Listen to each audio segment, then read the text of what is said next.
You are listening to the Horse Radio Network, part of the Equine Network family. What a beautiful day for horses in the morning. You are listening to the #1 horse podcast in the world. Here is your entertaining look at the horse world and the people in it.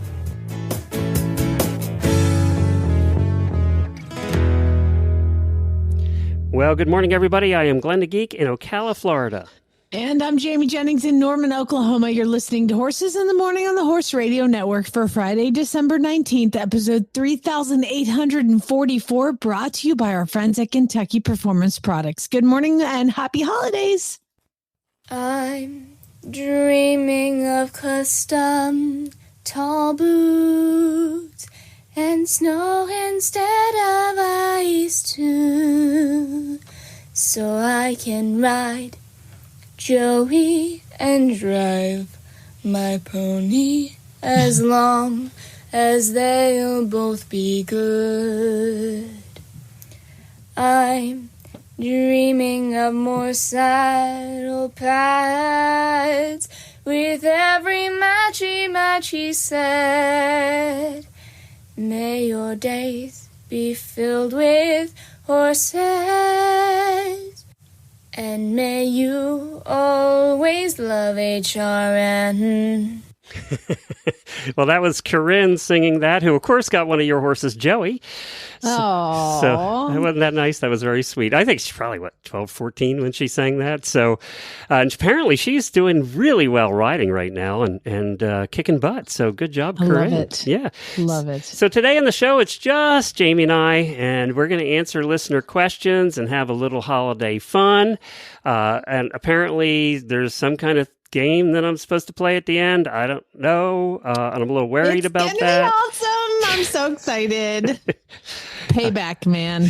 She hates when I surprise her. Well, apparently I hate when you surprise me too. I know, right? It sucks. Surprises suck. I want to know everything. Before we get started, I took a look and looked up if there were any race horses that have been named Christmassy names. And you were bored. I was. I came up with a bunch of them, actually. I have some here for you. Santa Claus was a racehorse. He's apparently the most famous of this batch. He was an Irish thoroughbred that won the Epsom Derby and the Irish Derby in 1964, 2 years after I was born. And he was so popular that he essentially delivered for the entire betting public that year. Did you look at AI? Christmas Past was the name of one. It was a 3-year-old filly who won the Coaching Club American Oaks in 1982. And get this, he was out of a mare named Yule Log. What a sexy name, Yule Log. Yule Log. Probably and ran like Yule one, Log. Too. Coming around the turn. Harlan's Holiday. It was a Grade 1 winner and a very successful sire. Won the Florida Derby and the Bluegrass Stakes in 2002. I remember him. How about Reindeer? Was the son of the famous Santa Claus I mentioned before, and he won. Oh, how funny! He won the Irish St. Leger in 1969. Then there was Vixen, a talented filly currently racing in 2024 and 2025 and competed in the Breeders' Cup this last year in the Juvenile Fillies Turf. Cupid, a gray colt who won the Gold Cup in Santa Anita in 2017. Frosty the Snowman was a graded stakes winner in 1989 who won the King Edward Gold Cup. I know about Frosted, but now we need a horse named Hot Frosty. That's true. Yeah. That's true. Christmas Gift was a stakes-winning mare who later became a very successful broodmare, producing more holiday-themed named horses, apparently. If you have a broodmare named Christmas Gift, you're going to have to go Christmas with the names, right? Oh my gosh, it'd be so fun. Like, just every Christmas gift, everything could be a Christmas gift that they have. I love it. How about Plum Pudding? Won 8 races in his career and was a fan favorite at Newmarket in the late 2000s. I don't know if I want a horse named Plum Pudding, to be honest. Isn't Plum Pudding kind of fat and jiggly? Plum Pudding didn't... I was going to say Plum Pudding. Oh, I was thinking of Plum Pretty. Okay. There's another one called Plum Pretty. That's better than Plum Pudding, I think. I'd have to call it pudding. I'd be like, yes, give me you a pudding. would. Pudding. Checking it twice, a full of the aforementioned Christmas bonus. There was a Christmas bonus as well.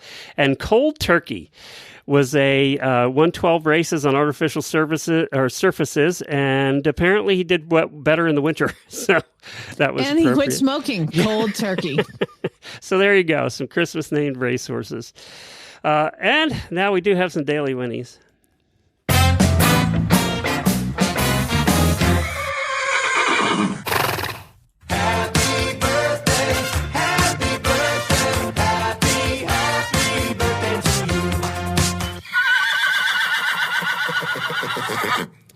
Okay, I looked at all the birthdays I could find on Facebook, looking forward because we're off the next couple of weeks, and this is all I come up with. So this is all Facebook delivered Lord to me. have mercy! Start your emails now. He'll forget you. And also, I looked at the national day, what national day it is today, and it is, in fact, Glenn will mispronounce almost all of these names today. Day, yes, it's a national day. Shelley Fokker Berggren. Julie DeYoung, that one was easy. Jama Voisel, Sarah Hance, Lori So Rodriguez, and Tiffany Crumbly. I'm sorry, you guys.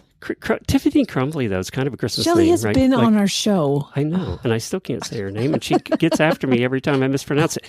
And then there was this whole conversation in the auditor room about the people who don't put their names on Facebook. How can they get their names read for birthdays? Apparently, people actually want this.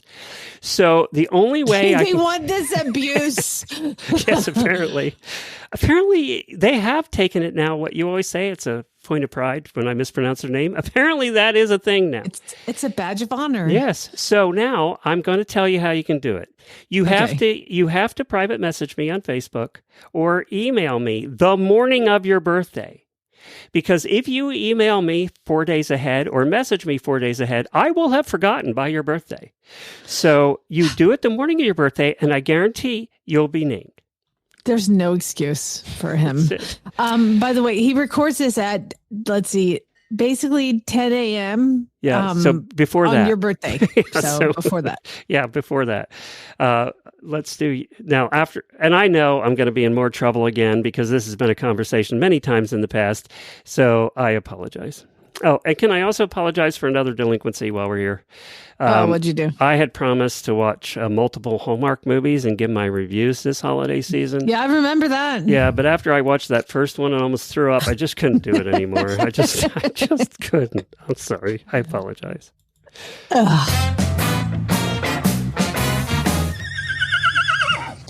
I'll tell you that Chad has on the streak of watching. I would like to remind you guys that my husband had knee surgery last week or 2 weeks ago, and he's here until like February. And those who don't know, like, we've never actually been together this long in our entire relationship. He was in the military and he was gone all the time. And then he's an airline pilot and he's gone all the time. So like him being here all the time is weird. And the shows he watched are so violent and scary. I am like, last night I turned on, I was like, we're watching Notting Hill. We're going to watch a romantic comedy. He's like, I wrestle the clicker out of his hands at night now. Cause I'm like, I can't sleep with you watching murderous shows about people trying to cross the country and getting killed by natives. I can't do it. He's watching something about the Mormon people. And I'm like, everybody's so angry. Sorry. Back to my daily winning. Okay.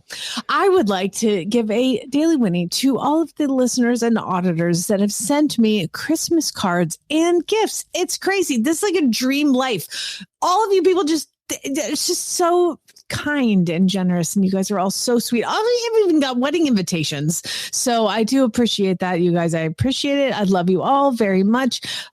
Shout out to Sen and to Electra. We all just crushed it. I love it. Everything is awesome, and I'm so happy. On a different non-daily winning, I guess it would be like, what does Ashley call it? The daily buck off. Yeah, that's right. I need to get a sounder for that next year, man. I told you about that horse purchase that I potentially made yesterday. Yes. Good God. At 5 a.m., I woke up, just so you guys know, I'm a real human and I do dumb stuff. I woke up this morning with an utter panic attack, like heart racing. What have I done? Why did I do this? I remember I was very clear yesterday that I don't know what's going to happen. I don't know what I bought, but to be fair, I haven't paid for it yet. So it's not here yet. And like I said, I instructed the hauler who's going to pick him up. I was like, if he's sedated, don't put him in the trailer. If he's attacking people, don't put him in the trailer. I will pay you to drive there and drive back. Okay. It's going to be fine. But the other thing is, like, I have to give this guy I have to get the address of where to pick the horse up. And I've been messaging him for 3 days now and I've not heard back. I have no idea. They did put him online as pending. So I think that's me. I'm pretty sure I bought the horse. I don't know like I said, I don't know what's going to happen. It's going to be so exciting. Moving past that, I wanted to give a little shout out because you're not going to believe this, Glenn. It's going to be shocking to you, but I am thankful for my horsey friends. I actually have people here in Oklahoma that are friends of mine that have horses. It's weird. Yeah. So obviously Larissa, who I talk about, Zoe, who leases Ace, we spend Monday, Tuesday, Wednesday together and one down the weekends. We ride together. We hang out. It's going great. Patty lives down the street. I was just on my board meeting last night for the Oklahoma Combined Training Association. So I'm like a member of the community. Oh, that's right. You're official now. You're like, I know. Yeah. I know. And Ginger obviously lives here and she's in the house and she looks after everything. I call her my farm manager. She kind of handles all the stuff when I'm gone. And then this is the one that's going to shock you. Do you remember the veterinarian that we had on talking about ozone? She's an osteopath. Her name is Dr. Kimberly Rasmussen. She's my friend now. We're friends. After all the crap I put her through. One of your veterinarians is actually a friend? I'm going to take Miles to her house. They have cattle and we're going to go ride through the cattle. I'm so excited. I got invited on your new saddle? Are you going to use your new saddle? Well, is it Christmas by Sunday? No. So no, I can't. It's a Christmas present. I'm being really very strict to that about thing, that. Don't you? Well, he's like, I'm not going to have anything to give you because you know what everything is because you picked everything out. Well, I'm going to pretend I've never seen it. I'll pretend to drive my car for the first time. Exactly. I did. I got invited on a horsey friend date by the one person that you thought would never be my friend, a veterinarian. Does she actually answer your many, many, many texts at 11 at night? She calls me at the end of the day. Okay. I'm her last messaging, but I will tell you that I helped her this past weekend buy a horse. She actually asked me to go with her to help pick out a horse. She had found this horse that she really, really liked. And of course her husband said, no, that's a terrible idea. And so she took me along. That's your dream, isn't it? Going shopping for horses and somebody else pays for them. Yeah, it's fantastic. I do it all the time. If anybody needs help, I do that as like kind of a side gig. And so I went with her to help look at this horse and it was really fun. And she got the horse. It arrived yesterday. Big surprise. Well, congratulations on having friends. I'm really impressed. Oh my God, I know it's the end of the year. We have to be thankful, and I was racking my brain of other horse friends that I have here, and I'm coming up short. So if I missed you, I'm sorry. We need to do more stuff together.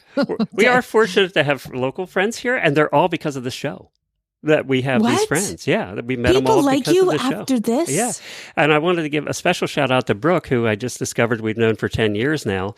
She was the horse holster girl, the holster you put your phone in, which she was the one. Our life completely changed because of Brooke. And how many friends can you say that about? Because she's the one that talked us into moving into this neighborhood and found the lot for us. No way. And she lives a block away. So, matter of fact, we're painting our houses the same color. So there you go. Oh my God, you're like house besties. Yep. So it's all because of Brooke. So she's super sweet. I have the year-end report. This is our last, we'll have a bunch more shows for you, but this is the last one recording right now for the year. The rest are pre-recorded. But I do a year-end report on Horses in the Morning at the end of every year. You want some stats?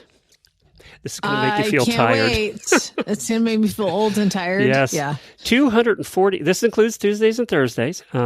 240 episodes in 2025. That is a lot of freaking episodes for a podcast. We read 400. I don't know many other podcasts that do daily. There aren't many because it's hard and it's tiring.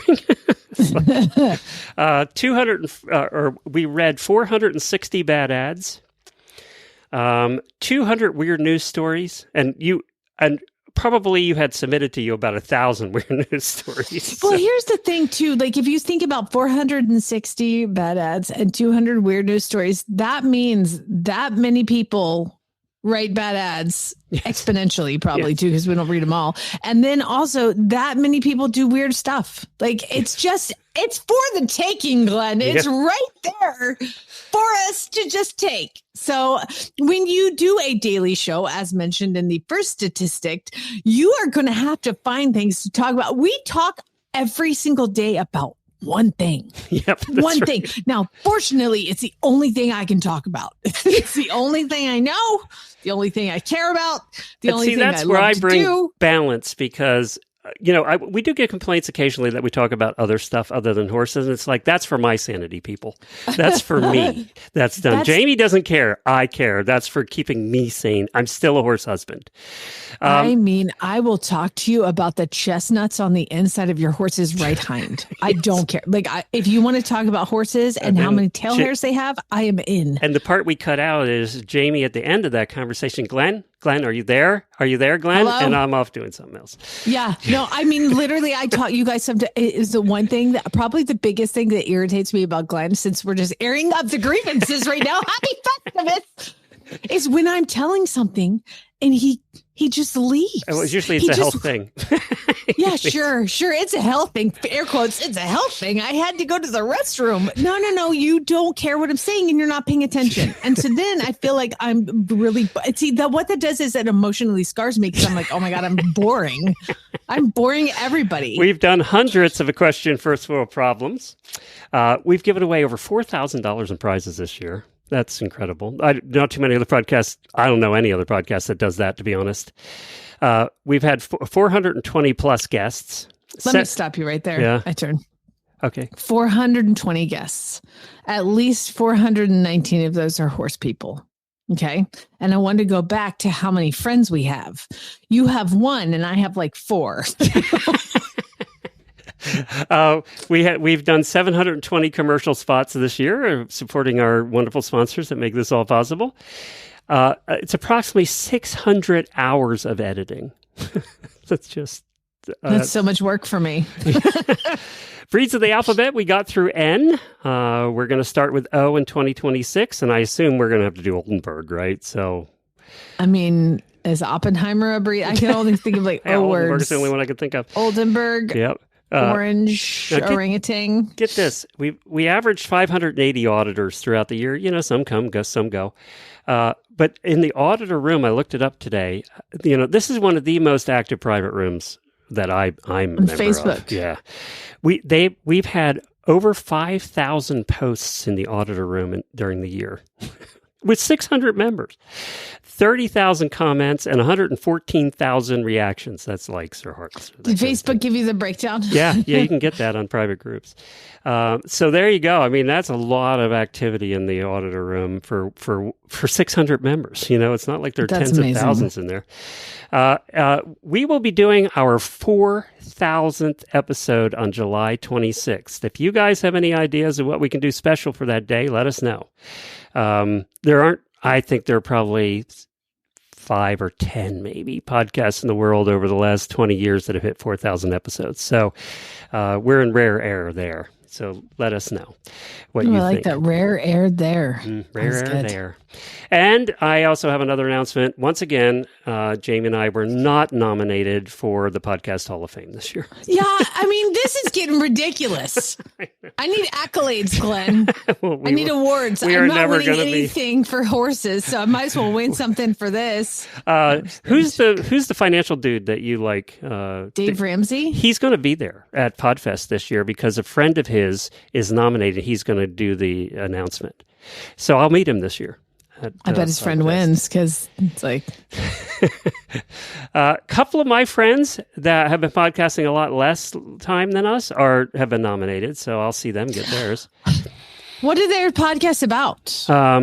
Business, things like that. Yeah. Important stuff, not horses, apparently. Screw those guys. Enough. They suck. All right, let's get on to listener questions.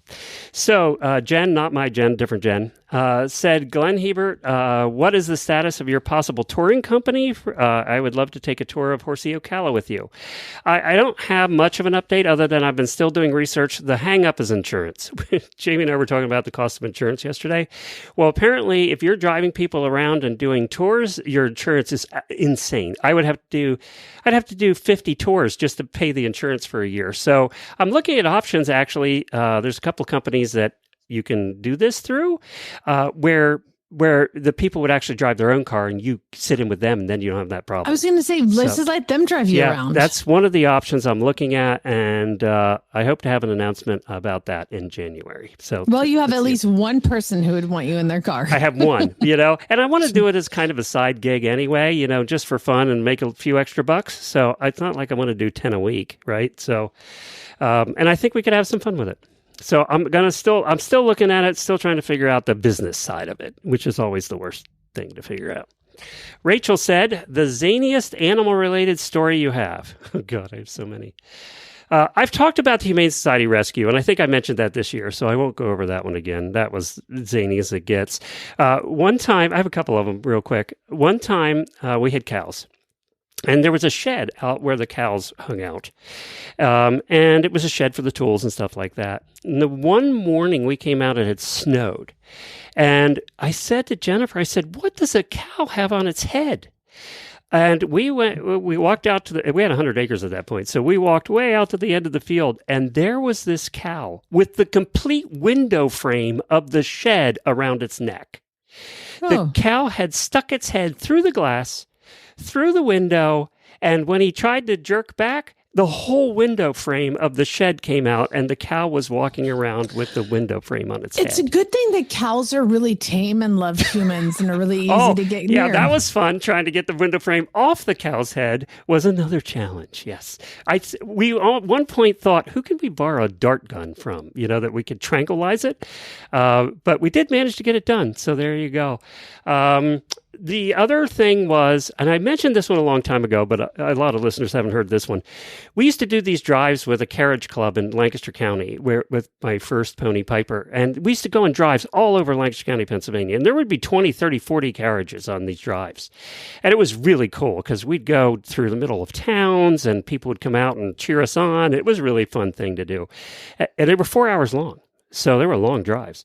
And halfway through, you'd take a picnic break like carriage drivers do. And we were in the middle of Lidditz, Pennsylvania, at this beautiful park in the middle. People had come out. There were probably 100 people around watching us take this carriage break at the park, which was right beside a train track. And sure enough, a train comes up and stops right by the park with its squeaky brakes. I mean, trains that have squeaky brakes. And the air brakes too. It's like psst. The whole thing. And it caught us off guard because we were hanging out. The horses, about half of them bolted. My pony stood straight up in the air, reared straight up, and took off. Carriages. Now you have to think, pairs, four-in-hand carriages that are bolting. And I mean, and then there's all these people standing around watching, almost getting run over. It was a nightmare. That was one of the most dangerous things I've ever seen. I mean, I've seen one or two bolt. I've never seen everybody bolt. And then he kept going back and forth. He was hooking up to other cars. So the squeaking didn't stop. People ran over to tell him to stop. And he said, I can't. I'm not allowed to. And kept doing it. And he could see what was happening.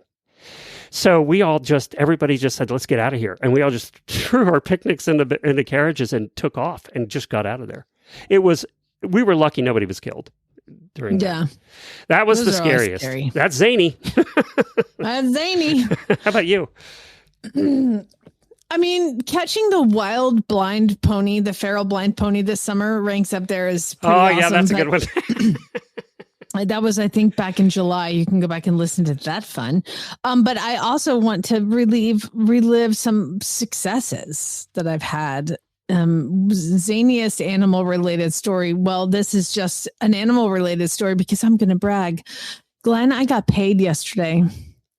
I got paid on my racehorse. I got to check while they put money into my balance. Is yours more than $6 now? I bought into the Seize the Great Broodmare band. Yeah. And remember, it was like 3 pregnant mares, and then they had 3 foals, and they were going to sell 1 or 2 at the sale and breed the mares back to Seize the Great. Well, they sold some of them. I got a check for $16.34 yesterday. Oh my God, you're rich. Come on. It's like I'm making so much money. So basically, I won $1.23 with Caldera, $3.71 with Caldera, $4.80, $1.85, and now $16.34. Oh my God. We're not going to talk about how much you've paid for all these horses. It doesn't matter. I just got a text from Clark that was like, "Are you going to buy into the new Broodmare bundle?" I think I'm out of this one, Clark. How much does Clark have in all these horses? And, Clark got into it because he had the one that actually did something. So I know. He suckered us all in. It's going to be fine. They're going to be amazing. I have so many youngsters coming up right now. I have like a whole herd. Okay. Just the numbers alone, you've got to win something. I've got to win something. Well, I won $16.34. So there is my animal related story. That is a huge success. Thank you very much. Aaron asked, you both lived in wintry places. What's the most magical as well as the most frustrating winter moment with horses you remember? Okay, I've told this story, but I think it was years ago. We had a blizzard at the first farm we lived at, which was 100 acres with almost a mile-long lane to get back to our house. That just, the fact that you have so many stories about this one place is concerning. Oh, it was something. So we had a blizzard. It was the worst blizzard that I've ever seen. It was the worst blizzard that we've had in 50 years. The drifts were 9 feet tall. I mean, it was crazy amount of snow, and the wind got up to almost 80 miles an hour. Well, when we woke up in the morning, there was snow in our house. It had blown in through the cracks and crevices in the house. We actually had snow in the house. We couldn't get the door open to get outside because of the drifts. There was a second door that we could get open that we got outside with. We had to climb over the 8-9 foot drifts from the house to the barn. You had to climb over on your hands and knees and belly. It was that deep. You couldn't see the cars at all. We didn't even know where they were. We get to the barn and discover that the barn roof, which was tin, the big sheets of tin, had completely blown off and were buried in the snow in the fields. So obviously we couldn't turn the horses out because there was tin buried in the fields and we didn't know where. And we get out there. We were there for a week. No power. The power was out for the complete week. We were cooking food in bowls on our little propane stove. And did you know that storm was coming? Was that it wasn't supposed to be that bad. It was worse, and it took weeks to get all the roads open because the snow was so deep. Well, about a week in, we just didn't know how we were going to get out because we couldn't move that amount of snow. It could need a bulldozer, and sure enough, we heard beep beep beeping about a week in, and when we're running out of food, and we heard beep beep beeping for 6 hours. And what we finally saw coming over the hill in our driveway was a bulldozer. And the bulldozer took 6 hours to get to our house through the snow. And it was the gas company. There was a gas line coming through our property, and they wanted to check it was okay. And they actually paid the bulldozer for 6 hours. And the gas line was still a quarter mile away from us, but he saw we weren't dug out. So he actually came all the way to our house and cleared our driveway and everything because he was afraid we were dead in there. Oh, my God. Yeah. That's the only reason we got out of that damn storm. On the other hand, the best moment was riding and driving our horses in the snow at that farm was magical because you couldn't see another house from our farm. So it was magical doing that. So same place, a lot of mixed emotions at that place. Yeah, no kidding. I lived in Ohio I lived there a year and a half, and I lived in Mentor, Ohio, which is like just southeast of the lake, and the lake effect snow was insane. So Cleveland, they would say, Cleveland, you're going to get an inch of snow, and we would get 3 feet. And I worked at a farm, and I rode the horses during the day. They were all X-race horses, and I just rode X-race horses all day. And so I remember the first snow that we got, because I lived probably about a 15-minute drive from the farm. And I mean, it's remote, like Chagrin Falls, like that area. I drove into where it's not like a highway, And I remember the first morning it snowed. I was so tired, and my job was hard, and the people I worked with were not very pleasant. And I just remember it snowed like crazy, and I woke up and I was like, "Oh my God, I don't have to go to work today! Yay!" Like, I'm from Georgia. Remember, she's from Georgia. Yeah. They go anyway. Yeah. Like, Snow days weren't a thing work. in Georgia. I got a phone call. They were like 2 hours after. I was like, I can't drive in this. What are you talking about? Like, what are you talking about? You can't drive in this. And they made me get in my car as a Georgia girl and drive to where it took me like 2 hours to get there. It was so much, but the whole thing was like, how do people live like this? How can you do this? That was your first experience then with ice balls in the feet, right? Well, I lived in Kentucky, but I don't remember Kentucky being that crazy. It had ice. You get ice every once in a while, and then 2 inches of snow, not but 10 feet. It just seemed like but this was like an ungodly amount of snow. Like cars were covered, and lake effect snow is a thing. It is. I didn't know about that until I lived there, and I was like, how can this be? Like, how is this a thing? And it was awful. It was awful. It was awful. So I made it. I loved the second job I got. I worked at a place called South Farm, an eventing facility. And I loved the people there, and I loved my job. And I moved there in like the spring. And so I made it through like one full year to the next spring, and then up until the next, maybe October. And I was like, I love you people. I love all of you. I've got to go. I can't do this again. So I left. I put this song right after that question because it fits perfectly. Now, this is one of those where I don't have a record of who sang it, but it's called Manure Balls. Let's take a listen. This is a classic. I had a Christmas party, and so I got dressed up in 4-inch heels and sparkles. I really did it up. I headed up my driveway when my heart went thud. My ancient Shetland pony was stuck upside down in mud. Oh, manure balls, skin, grudge, blood, and 3-legged lame, ticks and flies and barn cat, puke, frog, fungus, tangled mane. Manure balls, skin, grudge, blood, and 3-legged lame, ticks and flies and barn cat, puke, frog, fungus, tangled mane. I slammed on park and ran toward her, lost one heel in the muddy gloop, the other in a urine puddle, and fell into a pile of poop. My pink dress was now greenish-brown, my sparkles left upon the ground. I sprained my ankle and couldn't get up, but the pony ran off with a fart and a buck.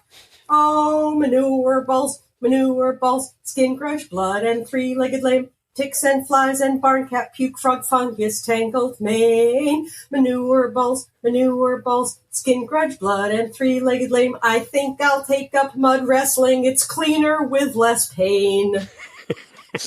I want to know who that was, because I guarantee you that's a true story. Yes. That sounds very true. I hope you guys are all enjoying these songs from the past. They're just so good, you cannot just play them once. Tracy asked about Christmas traditions, the goofy ones. Do you have any goofy ones? Man, I think that things change when you have a kid in the house, and it just kind of becomes all about them. I couldn't think of anything super goofy. But when I was growing up, I dreaded Christmas because, we I'm sure my dad's family, not right? listening. I mean, yeah. So my parents were divorced, and we'd have Christmas with my mom. This is my later years, like Christmas with my mom, and then we'd have to go to Christmas with my dad. And it was always like the teetotaling of you spent 4 more minutes with him or her, and blah blah blah. It was very tough. And then we'd have to spend Christmas with whoever my dad was married to at the time. And that's never, poor taste. Just poor taste. Bad decisions. That's why I didn't get married till I was in my 30s, because I was like, I'm not doing that. Make that mistake. That seems like a terrible idea. Neither one of my brothers are married. We're all traumatized. So thanks for bringing up Christmas trauma. It's fun. Thanks, Tracy. Appreciate it. Do you want me to move on?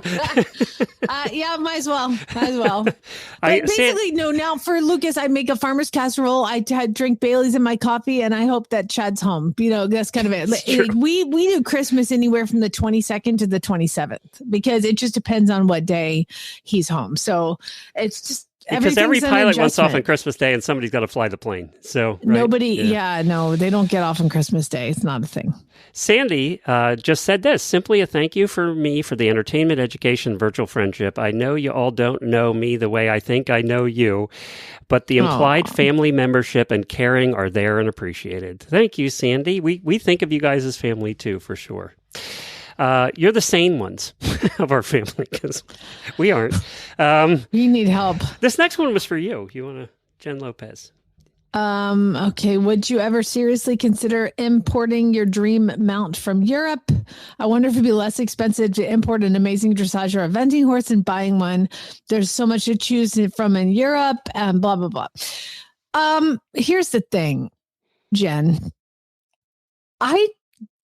I actually realize now at this point in my life that I actually enjoy training horses more than I enjoy riding trained horses. And it's kind of been like that for a while. Like I would always have an in-training horse and a horse I was competing. And then once the horse competing was going really good, I would sell it because it's educated and they can go have a good life. Exactly Jennifer too. She found them boring once they were trained. Well, not that they're boring. It's just, that's not my life goal. Like somebody else take this horse and cause it's so hard to find an educated, safe horse for people, and I love providing that, for people. So no, I don't need to import one. I like to buy them crazy and then try to make them somewhat sane after that. That's where my passion is. I mean, to be fair, Miles, my Andalusian is so good now. He's so good that I'm thinking of selling him because I want somebody else to enjoy him. He's so fun. And he's my most valuable horse, which would be nice to have an actual payment. Jennifer was the same way. She always thought when they get to that point where they could go to the advanced level, she needed somebody else that was a professional to take them to the advanced level because we didn't have the time or money to do that. It's very expensive if you're going to do that on a campaign. Yeah, I'm not even thinking eventing, but I definitely have found that my passion is in these racehorses. And I'm telling stories. I've been doing this forever. My first real horse was an ex-race horse when I was 10 years old. And that's just kind of where my passion has always been. And I've defined it now that I have the Monty Roberts education. I mean, there's not much I can't figure out how to manage and help the horse. And that is my favorite thing. So importing a trained horse, I'd probably get it here and be like, okay, cool. Who wants it? All right. Kimberly asks, what is your holiday guilty pleasure food, alcohol, activity? The more out of character, the better. I've always mentioned that watching the Muppets Christmas special on Christmas Eve is what thing we don't miss. We do that every year. But there was one thing as I was growing up that we had 4 boys in the family, and my mom made certain foods. And this is going to gross me out, isn't it? Yeah, it is. But there was one thing she made that we only did on Christmas Day, and all of us kids loved it. And I don't know why. And I still make it to this day. And I've never seen anybody else make this. It's celery filled with cream cheese and green olives. You mix cream cheese and green olives and you stuff the celery with it. And for some reason, I love cream cheese on anything. But you put green olives in it, and for some reason, it's just good. And I make it to this day. And I don't know. Do you do them like little ants on a log? No, you just fill the whole celery stick with the cream cheese. You mix the cream cheese and the green olives. That's all that's in it. It's cream cheese and green olives. You mix it up. And then you just put it in the cavity of the celery. And there you go. Pop quiz. What's the quickest way to ruin cream cheese? Put anything in it. Throw green olives in it. What's yours? Do you have any? Well, I have a new one, and I'm pretty sure that this is, but shouldn't be, a part of my life forever from now on. I mentioned the listener, Sen, who took the clinic this year. Sen sent me Christmas desserts, and he sent me this thing from the Grand Traverse Pie Company, and it is a cinnamon roll, it's like a giant pie plate of cinnamon rolls from the Grand Traverse Pie Company. Oh my God, I love cinnamon rolls. Oh my, I don't. I've never really eaten cinnamon rolls. I don't eat sweet. Oh my God, you guys remember I was talking about how I don't really eat Christmas cookies and I'm not into sweets. I've changed. This changed me. The cinnamon rolls are a big thing in Lancaster County, Pennsylvania. The Amish make them, and they're so gooey and good. Ugh. I don't know where it's from. It just like a refrigerated box came and I opened it up and it's a pie, like a cherry pie and a giant Did Lucas pie eat them plate all of in one cinnamon sitting? rolls. Oh, you can't. You would die. I mean, so there's 4 in there and they're so big and they're so thick with icing. And the 3 of us split one. And it is all the willpower in my world to not go back and eat more like every day. So that's where I'm at. Hey, I was thinking, what is the name of Joy's husband's pie company? I was like, wonder if it's the same. It has an odd name, and I can never remember it. Stop. I can't remember it. It has an odd name. It starts with an M, I kind of think. But I was like, if that's his, I'm gonna call Joy. I'm gonna give her a squeeze. Just so you guys know, I now have 2 border collies in the room with me, and they're wrestling. Stop. Well, sit down. While you're taking care of that, let's hear from Kentucky Performance Products, and we'll go on with more listener questions. Happy holidays to all the listeners of the Horse Radio Network from your friends at Kentucky Performance Products. Kentucky Performance Products cares about the health of your horses and knows you do too. May you and your horses and ponies have a very happy and healthy holiday season and a fun equine-filled new year. From all of us at Kentucky Performance Products at kppusa.com. Happy holidays, everybody. And I was informed that they will be back again next year. So that's 15 going on 16 years with Kentucky Performance Products. Thank you to all of them over there. And thanks you guys for buying their products and making sure they know that they hear about it from you. Yeah. From us. Elizabeth said, 3 cheers for another year of good times with you and Jamie. I will say I have to agree with Sandy 100%, and I am grateful for each and every show. It's tough within one's life to just live it, but to take us all with you through the good and bad times of your own lives is incredibly generous. Many issues of both your lives have touched mine and have helped me either shake it off or figure it out. Thank you, and I hope your holiday season is one of your very best. Thank you, Elizabeth. That's nice. See, and again, it takes me right back to I bought this horse because we're marching towards death, and then this morning I'm having panic attacks. Shake it off. Get over it. Plus, we do this show as therapy for us, and we're glad it helps you. So there you go. Matt said some random questions. If you could start over and pick a new career not related to anything either of you have ever done, what would it be? This is a tough one. I wanted to be, when I was in high school, an FBI agent.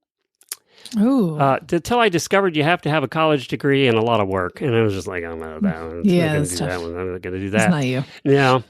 So there was that. I didn't care about the danger part. That didn't bother me, all of that. It's just the work involved bothered me. I could go into sales and that didn't seem to be as much work.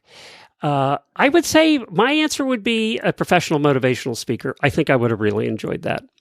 Doing that. I love doing speaking at conferences now a and TED stuff. Talk with Glenn. Exactly. I think I would have loved to do that, but that's the only one I could come up with, really. I don't know. It's a tough one. How about you? I think I've said this before. I think if I had a completely different life and didn't have animals or pets or anything, I probably would have wanted to go into stand-up comedy. Like I would have liked to be a stand-up. But this question just reminds me, I got to tell a story about Chad when we were dating. Okay, remember I was on that note, I can see you. I can see you doing stand-up. Oh, I'd love it. I mean, now I would, but like I look back at I'd have to take a dog on the road. I can't ride horses all day. It's so much travel. Like look at all of them. They just, they don't, it's a whole different you're life. Never home. You're never home. So then it just reminded me of a story.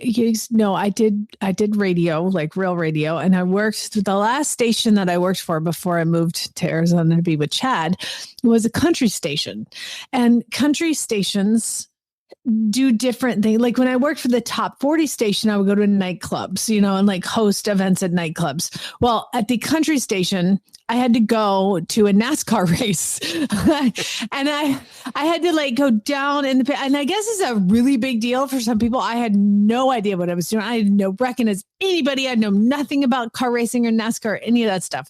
So I'm down in the field, and Chad and I had started dating when I got this job. And so I'm down in the the pit, I guess, or Yep. down below, wherever all In the the pits, drivers are. yep. And I'm having to like interview drivers, and I'm talking to Chad, and we've only been dating a few weeks. I mean, he lived in Arizona, so we've only seen each other a few times, and he doesn't really understand what I do. And I was like, we're on the cell phone. I'm talking to him, and I'm like, I'm at a NASCAR race. I can't really hear you very good because there's cars driving you on. I have to go interview somebody in the pit, whatever that is. And he was like, you should ask him question like, if they weren't a driver, what would they do? And I was like, I mean, cool, thanks, that's a great question. He goes, by the way, they wish they were me. He was a fighter pilot at that point. What a cocky fighter pilot, dude! Like, yeah, it's like, he's like, by the way, they wish they were me. Oh my god, douche! And I married that guy. So anytime I hear that question, I'm like, that is a fighter pilot mentality, though, isn't it? So, like, those NASCAR drivers, they wish they were me. It's probably true. I mean, That also said, if you had the opportunity to spend a horsey day with any person living or not, who would it be? I don't really have an answer for this one because the horsey person I told you guys just a month or two ago that if I could do anybody, I would do Johnny Carson and Robin Williams at dinner together. That would have been they're not horsey people, but that's who I would do. You probably have a better answer for that one. I don't, because I would not. Like, if you were like, you can spend a day with any person living or not, the one person I have wanted to be near my entire life is Jane Goodall. And I mean, we could talk about horses. She probably had a lot of insight on that. But yeah, I just always loved her, and the fact that, yeah, I never got the chance, but that's one person I would have loved to spend some time with. I do have a horsey person answer now that you kind of made me think of this. It would have been Walt Disney. I mean, okay, how fascinating! Let that one slide. How fascinating to spend a day with Walt Disney, who was a serious horsey guy. I would love to do that. Okay. Yeah. All right. Gwen sent this one in called "Christmas Comes to Town." Hey guys, this is Gwen from North Carolina. Have a little bit of a cold, but we're gonna do our best. I'm wishing on a star and trying to believe that even though it's cold, my horses will behave. I guess my husband's busy 'cause he never comes to the barn. I think of him when I want to sell the farm. The worst time of the year when everyone is cold. With all this frozen mud, my joints suddenly feel old. Putting on the winter sheets on horses who just want to roll. It's all I want to find a new hobby. Presents for the ponies wrapped in red and green. All the things they've seen before, but now they buck and scream. No one will be sleeping on the night of Christmas Eve, hoping summer's on its way. When my cell phone rings, I listen all around. The realtor angels sing, your new property's been found. And all the dreams of horse owners, Ocala, Florida bound. That's all I want when Christmas comes to town. Warm weather's all I want when Christmas comes to town. Way to go, Gwen. Hey, I love that song anyway, though. Like, it doesn't matter what lyrics you put with it. I love it. Good job, Gwen. That was well done. I should get paid by the Ocala Tourism Bureau, I think. Any minute now. Yeah, I'm Just sure. wait on that check. Question from, I don't know who. Oh, this was still from Matt, I think. Favorite movie of all time? A favorite TV show, hands down, was MASH. That was one I used to watch. My dad, who was in the military during the Korean War. So MASH was my favorite TV show. And I'd say movie is Saving Private Ryan. You know how I determined this one? Which is the movie that I probably watch once a year, or, you know, in the old days when I saw it was on, I'd watch it. That's Chad's favorite movie by far. Yeah, it's got so much going for it. So Saving Private Ryan, mine. That's the only time I've seen him cry, is watching that movie. I do every time I watch it. So yeah. It's like when he goes up to the end. Yeah. Yep. I mean, I've been very clear about my favorite movie, and it depends on which one's on as to which one's my favorite. But The Man from Snowy River and Return are my favorite. Like, I can watch this a billion times, and I have. But non-horsey movie, it's very strange that I love this movie. I just love this movie, and it's The Sixth Sense. I love The Sixth Sense. I haven't watched that in forever. It's kind of scary. Like, it has some jump scares in it and stuff. That tune they play through that movie. Oh God. So scary. But I like M. Night Shyamalan movies. I do. I don't know why. But that's probably the non-horsey one. I mean, I've got a list probably of, 10, my top 10, but that's I up gotta there. watch that one. And over Pulp break. Fiction. Oh my God, I love Pulp Fiction. Quentin Tarantino. There you go. I gotta watch that Sixth Sense again over break. It's been so long since I've seen it. Nothing says Christmas like Pulp Fiction and Sixth Sense. Claire asked, were you a wake up at 5 a.m. and scream kind of kids, or did your parents have to drag you out of bed? Okay, so we had 3 boys in my Christmas morning? Yeah, Christmas morning. So we had 3. I had 3 brothers, so there's 4 of us, and my parents had a strict rule: 7 o'clock, because we were all up at 5 o'clock, barely slept the night before, and wanted to go downstairs. And they were the kind of parents, they would put some gifts out, but Santa didn't come until Christmas Eve, so we didn't see the gifts under the trees until Christmas Eve. And my mom and dad, do you remember a Christmas club at the bank? Do you remember that? No. So it was a way that they could put money out of your paycheck automatically at the bank each week to save to buy presents at Christmas time. And you would cash in your Christmas club around October and get all this money back, and it paid a little bit of interest. And that's how parents in those days that didn't make much money saved for Christmas. So they say they used to do a pretty good Christmas club, so we'd always have a pretty good Christmas. Sounds like a small town kind of thing. Yeah, I it was mean, at our local bank. I don't think they did that in Atlanta. A small town local bank. And so we would go, we had to wait till 7 o'clock. So we were always itching to go downstairs by 7 o'clock. And then we ran down, and they would make us open presents one at a time. We all couldn't open them together. Oh yeah, for sure. Yeah. So I know a lot of families, like when we go to Jennifer's family, they all open them together, and it's chaos. Now that we did that as a kid, I almost prefer that. Doing one at a time, although we didn't like it at the time, but that was what we had to do. Yeah, I hated it as a kid, but I totally employed that rule because you can't see what anybody gets. Lucas is a 5 a.m. waker, and I tell him, I'm like, you cannot come downstairs because he'll see the tree and see what Santa left, and that has worked. Sometimes. Now it wouldn't work at all. We weren't allowed out of our rooms as kids, not at all. Not at all. Like, not a thing. So I can't say I was like a 5 a.m. waker because I wasn't allowed to be. Did they, if you found the presents ahead of time, my mom had a rule. If you found your presents ahead of time and she found out about it, you weren't getting them, right? That's exactly right. You didn't get it. And the one year she did it, she actually followed through with that. So we never did that after that. We never went looking after that. Carol asked, cranberry sauce or the kind with chunks? So in other words, canned or chunky cranberry sauce? Canned here. I don't like the chunky. I mean, I don't want to have any of it, but if I had to, I'd have the canned. And we are one of the few people in the world that eats cranberry sauce year round. We not just at Christmas. We like cranberry sauce. Oh, really? Yeah, we do? We like cranberry sauce. Do you just eat it like out of the can? Spoon it out of the can? Yeah. During dinner, it's like a side. Yeah, we like. Do you cranberry eat it with sauce. your green olives and celery? Yeah, that's right. Hey, speaking of food, remember that pumpkin that looked like somebody had thrown up in it?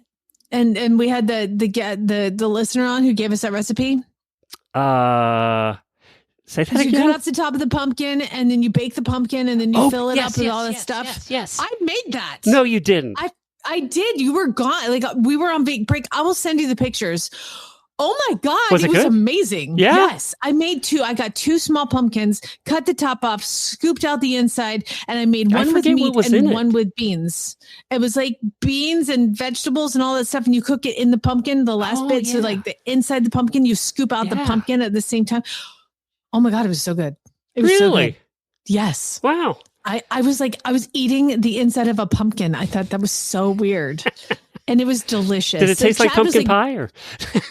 No, but it took forever. Like, it's not a quick thing. This is like once a year, kind of on Christmas or Halloween or something like that. I don't know, but it was really, really good. And I took pictures, and they're somewhere in my phone, and I'll send them to you. Okay. All right. Post that in the auditor room, because I'm sure that was an auditor that did the recipe. We'll have to look up who it was, because I don't remember. Anything more than a week ago, Jamie and I are not going to remember. So, I don't even know what day it is today. I woke up, I thought it was Saturday. I did. I was like, oh my God, I have to work to what? Speaking of which, AI Glenn has made an appearance on all of last week's shows, because he was the one that was introducing last week's shows. And AI Glenn was kind of mad at me because I did not use AI Glenn for the shows that are coming up. And he was kind of pissed about that. And he wrote a holiday poem, and he insisted I had to play the holiday poem today. I've never heard AI Glenn, because I don't listen to the shows when I'm, not talking. So here is AI Glenn, and he wrote this holiday poem. I did not. The night before Christmas was quiet and still, except for the pony who escaped at his will. He's looking for treats in the tack room nearby, with a mischievous glint in his big horsey eye. The stockings are stuffed, not with candy or gold, but with carrots and apples and oats, I am told. Santa's sleigh isn't pulled by those tiny reindeer, but by 8 dappled grays who can gallop and steer. So check on your cinches and tighten your girth, and spread some good whinnies all over the earth. Happy Christmas to all. Let the holiday start, with mud on your boots and a horse in your heart. I gotta say, that was pretty good, actually. Did you write that? No, AI wrote it. AI Glenn wrote that, and my only prompt was write a holiday poem for a horse podcast, and that's what it came up with. That's amazing. I know. It's got so much better than when we first started making fun of AI. That guy sounds really hot. That's what I said when I did AI Glenn first. This is how I imagine myself sounding on the radio, right? He becomes less hot when you call him AI Glenn. Not to be whatever, sorry. But that's what I want to sound like, that guy right there, AI Glenn. All right, so there you go. AI Glenn, I got to say, it's a good poem. It rhymed and everything. Good. And he didn't screw up any of the horse parts. I'm about to have that many dapple grays in my yard, so it's like perfect. Before we get on to whatever the hell your segment's going to be to end the show, to end this year, I found myself 2 of the series I watch. I don't figure it was FBI or one of those. 2 of the series I watch had recent episodes that included horses. I got to know about you guys now, but when they include horses and I start watching the calamity that is including horses in a series, or a TV series, I skip the episode. I cannot watch it. I just can't watch it anymore. What are you talking about? Just random? It's not a horsey show? It like the murder happens at the barn, and they include horses. That particular one, they were training horses at the barn, and the main character got involved in the training of the horses, and it was horrible. I could not watch it. I just couldn't. It's just awful what they do. What's so wrong with having horses in series? Okay, quit stalling. It's time. It's time. Can I stall some more? No. What else can I talk about? What are we doing? It's time to play the game. Okay. Okay, what game? You know how you like to give me the titles of Christmas movies? You're good at that. Let me do the blurb. Yeah, you're good at it. And people love it. I'm going to reverse it on you. I'm going to give you the synopsis, and you've got to guess the title. Oh no. And so I have collected. I don't think we've ever played it this way. I went through Netflix, and every single movie I screenshot all the Christmas, because there's like a whole Christmas movie section of just the most amazing Christmas movies. And I screenshot it. I took a picture of it with my phone. And so I've got all of those synopsises, and I'm going to read it to you. Okay. And you have to name. This is a game called Name That Movie. You won't know any of them. Okay. Okay, so I have to give you the title. You give me the title. Okay. I'm going to do the synopsis, and then you have to, first thing that pops into your head. All right. Here we go. I'm going to read it in my most professional radio voice. Okay. When ex-TV host and socialite Lex finds herself faced with the possibility of spending Christmas sharing a luxury chalet with her son, ex-husband, and his new girlfriend, she volunteers to work in the chalet to avoid things getting too close to home.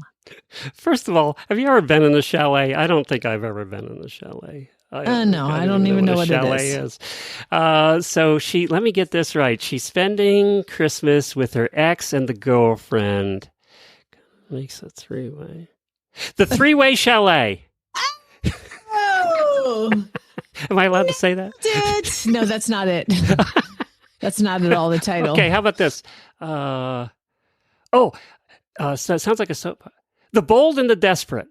Does that work? Yeah, that could be it. She seems desperate to get out of there. Exactly. Unless she has the three-way in the chalet. Exactly. The Bold and the Beautiful. My mom watched that damn show every day. Did she really? Her entire life.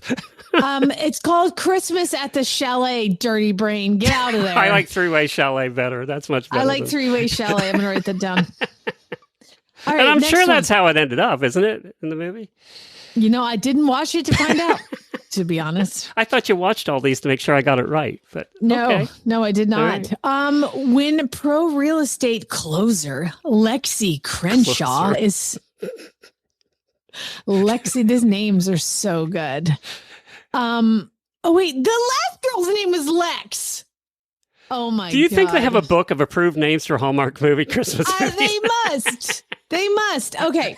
When pro real estate closer Lexi Crenshaw is sent to her hometown of Tubac, Arizona to close on the big ranch before Christmas, she is soon forced to confront former family drama as well as the sexy ranch owner who refuses to sell his home. Big surprise there. Same ranch or same story on a different ranch. I mean, yep, ding, ding, ding. That's it, I think. It's actually called A Cowboy Christmas Romance. And honestly, I might watch that one. I'm going to write that down. Okay, here we go. Next one. Jess quits her job at a fashion label in New York City, intent on winning a competition with her own line of... Of what? What? Of what? Jess quits her job at a fashion label in New York City, intent on winning a competition with her very own line of sustainable luxury knits. Because I've seen that competition advertised all over the place. She's going to win the phone back, Glenn, with her sustainable luxury knits. Okay, carrying on. She teams up with Andrew, a single dad and alpaca farmer, as they bring... That's a real... Like, somebody pitched that and was like, oh my God, that's good. Go with that. They have cute alpacas. People are going to watch. She teams up with Andrew, a single dad and alpaca farmer, as they bring Christmas joy and love to the farm. Have you ever... I'm sorry. She leaves New York City to go to an alpaca farm to create sustainable luxury knits to win a contest.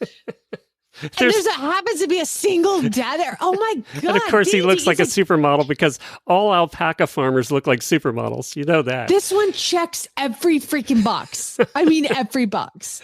What? We did meet alpacas once. There's an alpaca farm in Ocala. And the one thing I remember about get the warning about alpacas is they spit like camels do. So I don't think they do. I'm going to go with that. Yeah, they do. That's what we were told, I think. I thought llamas spit. Oh, well, I don't care. You're so... I'm sticking with spit. We might both be wrong. Because it's gross. I'm sticking with spit. I got it. Spit Happens. A Christmas romance. Spit Happens, baby. Spit Happens, a Christmas romance. You have to get that at the end to make it Hallmark. The one simple thing that they did in this whole thing, the one simple thing they did was name it Christmas on the Alpaca Farm. Oh my God, that's a boring name. I like mine better. Spit Happens. I love it. We used to have a t-shirt, right? Happens. I think Forrest Gump made that. Yeah. Yeah. Okay. The next one. I could have been dirty with these, by the way, so far, and I've resisted. Oh man, you're showing a lot of restraint. I am. I'm very proud of you. If this was post-show, it'd be different. Okay. Kyla is a genealogy researcher. Where do I get these jobs? How many of those do you know? Wait, we probably have a listener who's a genealogy researcher. We're not making fun of you. If you are, is your name Kyla? And did you travel to the charming town of Conifer hoping to piece together your ancestry? Well, the search leads Oh my God, what? Hold on, everybody. Let me guess. Down. Kyla goes to a farm. Let me guess. Sit down. This is going to blow your mind because the search leads Kyla to a Christmas tree farm. Wait a minute. Did you say the name of the town was Conifer? Oh my God. How cheesy can you get? Putting all that together. Oh, wait. Hold on. The plot thickens because this search leads Kyla to a Christmas tree farm and its stubborn but handsome owner. And possibly love. Oh, big surprise. Christmas trees, conifer, genealogy, stubborn, angry, handsome Christmas tree farm owners. Can I please do the dirty one? Can I please do the dirty one? Please. As long as it is not going to get us a PG-13 rating. I don't think it will. But I have to. It's the only one I have. Okay. Sex in the Pines. Well, he's stubborn. We don't know if that happens. Dreaming of Sex in the Pines. There you go. Wishing. All right, I got two more. I don't know if I can keep Sex doing in the Pines, the Christmas story. I'm going to write all these down. Okay. Not your family. That one I made myself laugh. Okay. Oh, this one. Oh, you're going to be shocked. Okay, here we go. Sydney is an executive for an investment group, and she travels to France to acquire a renowned champagne brand before Christmas. However, her plans become complicated upon meeting a Can I guess? Meeting a charming guy who runs a vineyard. Let's find out. Okay. Become complicated upon meeting a charming Parisian with whom romantic sparks fly. And then he turns out to be the founder's son. Of course he does. She's trying to that is so much drama because she's trying to take over a champagne brand and she falls in love with the champagne brand's owner's son. Oh my God. I got the answer. Okay. Hostile sex in the vineyard. Oh, stop with the sex. It's hostile takeover. She's trying to do a hostile takeover. So I put the two together and I got hostile sex in the vineyard with the Parisian dude. This is going to just. How about sipping on love? How about that one? Sipping on love. Is that better? Or hostile sex in the vineyard? She's got champagne problems on a beer. Sipping on love. It's perfect. Okay. Okay, let's see if I can get sex in the next one. I want to roll. A medieval knight. Oh, wait. A medieval English knight. Oh. Is there any other kind? So bad. No, medieval, what? Australian knight? Yeah, the Australian, the Antarctican knight. I assume you mean knight, like not knight, like the guy with armor is what you're... Well, let's find out. Okay. I think it's a play on words. Okay. A medieval English knight is magically transported to present-day America. Ugh. Where he falls for a high school science teacher who is disillusioned by love. Okay, I didn't see high school science teacher coming. I think I've seen this one. Well, you know how I hate time travel movies. I hate those to begin with. They're the best. Now you're throwing me a knight in shining armor showing up with a high school science teacher. Where the hell am I going to go with that? What was it called? I got to Google. I can't do sex in the classroom because that's just wrong. So we won't do that. No, don't do that. You'll go to jail. So wait a minute. She's a science teacher. I got it. I'm just picturing my science class in high school. How about a beaker full of love? A beaker full of love? Yeah, they use beakers in science class. That's what that little glass jar is called. But he's a knight, so it'd be like a giant sword in your belly. How and a about beaker full of love. knights are supposed to be chivalrous? At least that's what I was taught when I was playing one. How about chivalry in the lab? You know what? I'm Googling it and I cannot find it. A Night Before Love? A Night Before Love. That's not a thing. That's what the title is, A Night Before Love, but I can't find it. I'm Googling it. It's not chivalry in the lab or a beaker full of romance? Maybe I'd find it if I did a beaker full of romance. How about A Night of Love? K-N-I-G-H-T, A Night of Love. Well, that's what it is. A Night Before Love, K-N-I-G-H-T, A Night Before Love. That's stupid. It was on Netflix. I took a picture. How is it not Googleable? Because it's that bad. Okay. They're like, don't claim it. Okay. I'm thinking my best one today was Spit Happens, A Christmas Romance. I like Spit Happens. I like the Sex in the Pines is catchy, though. Pines. That was you really know what? good. Because they could write a theme song for Sex in the Pines. You could see that as a theme song, right? With the three-way chalet was pretty good, too. That one sticks out. I like this game. My improv training comes out. Okay, so far we have characters named Lex, Lexi, Jess, Kyla, and Sydney. There is a book. They don't tell us the English. There's a book that has all these approved names for Hallmark movies in it. Oh my God. Wow. The ones that did really well fun. in the focus groups. Gotta say. Oh my God. Came up with these. I'm like, it's like there's like a, hold on one second. Let me get a prop. Okay, so we need to find a location for the story. Hold on. Christmas tree farm. Okay, what's the drama? She's trying to figure out a way to buy the farm. Hold on. Oh, it landed on sexy son-in-law. Like, that's how they write these. That must be how they write these. And you've never seen one where it's a 75-year-old woman who finds an 80-year-old guy and they fall in love at the Christmas tree farm. Because every Christmas tree... That's called Bridges in Madison County. Oh, that's true. That is true. Yeah, that's the only one. That's true. That is the only one. Of all the hundreds and thousands of Christmas movies made, that's the one. But it wasn't Christmas. I know, that's true. But we used to go to Christmas tree farms all the time to buy our Christmas trees, and it was always an old guy. It was never a handsome 20-year-old. Like... No, but that's his son. His son was carrying the tree out. Oh, got it. No, it was usually the employee that they found that worked for $6 an hour that was carrying the tree out. It was not a handsome dude. No, you're working on a high school juvenile delinquent having to volunteer their time at the Christmas tree farm. Or they were working community service. That was probably more that's what I'm saying. Yeah. Yep. That's what they're doing. Well, we're going to end on that happy note for this year. We have a couple of weeks of good shows planned for you. We have some new Tuesday and Thursday episodes coming out. And we have some other fun stuff that I've put together for you without the help of AI Glenn. Although the way he wrote that poem, I might just have him do the whole show from now on. Hire that guy. I would love to host with him. I have to come up with an AI Jamie. That would freak you the hell out. That would do that. I have to come up with an AI Jamie. I need to know the person's voice that you always wanted to sound like. I would like her to not have any allergies. Okay, well, I'll just ask for an allergy-free. Yeah, I would like for her to not have any food allergies or weather-related allergies. Good, and no broken parts.